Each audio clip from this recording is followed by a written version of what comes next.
All right, storytelling. I'm going to switch clear to the other end of the spectrum on you now and show you a dramatic story. Your tip is I want you to pick from your personal experiences and tell stories that match the points you want to make that your audience can relate to. If you just get a book full of speaker stories, guess what? They're going to have heard it 26 times by then, and your value just dropped. So I'm going to show you a dramatic story. I spoke at the 50th anniversary of the U.S. Air Force. And I used to be a pilot, and the general was telling me, about the basics. I was talking to the whole worldwide public relations crew on how to teach them to be better communicators, and the general wanted to make sure I told them to get back to the basics. So I went home and brainstormed on my background and came up with this dramatic story.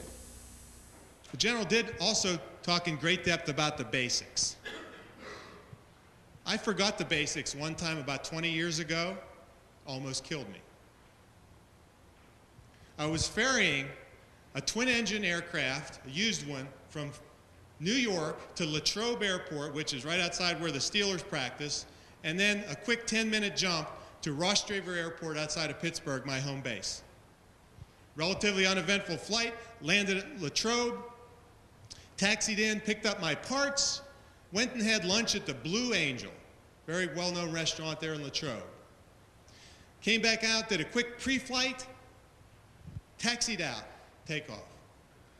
Cherokee 57 Alpha Papa, you are #1 following the citation.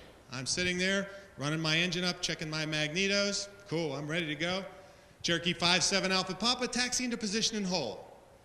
I'm lining up on that center line. I got the brakes on. I'm ready to ease that power up. Cherokee 57 Alpha Papa, cleared for takeoff, right-hand departure approved. Good day, sir. I'm pushing that power up. Last-minute check on not the magnetos, the manifold pressure. Last-minute check on the oil pressure, fuel pressure. Everything's cool. Firewall, I'm rolling. I pass the accelerate stop distance. I hit 100 knots. I pull back on that stick. I'm flying. For about 10 seconds, I'm flying. Something's desperately wrong. Mixture up, props up, throttle up, flaps up, gear up, idle foot, idle engine, confirm, right engine is out. Pull back the right throttle, right mixture, feather the right props, hold the blue line, get a positive rate of climb. Tom, you better fly this airplane or you're dead. I got that thing back around and landed. I taxied in with the fire truck following me, wondering what in the heck happened. Well, it didn't take long to find out. Pretty embarrassing, too. The right fuel tank was empty. It was empty because of a sticking butterfly valve on the carburetor. It was empty because of a bad fuel gauge. But what did I forget? The basics. Who flies? I should have looked in that tank, shouldn't I, for that easy 10-minute flight to Rostraver, my home base, and I didn't do it. I forgot the basics. Almost caused me to crash and burn right there in the Steelers' goal line. Right? You got to worry about the basics, and how's that apply to you then?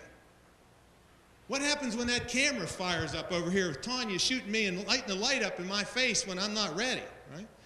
When you refer to the basics and the practice that you have done, you're not going to, let's see if we can get it going here, crash and burn. And that's what it feels like when that camera's ready and you don't know what to say, or the people that you are advising don't know what to say because you haven't made them practice these sound bites, these quick answers. You haven't drilled them on the tough questions that they're going to get. Right?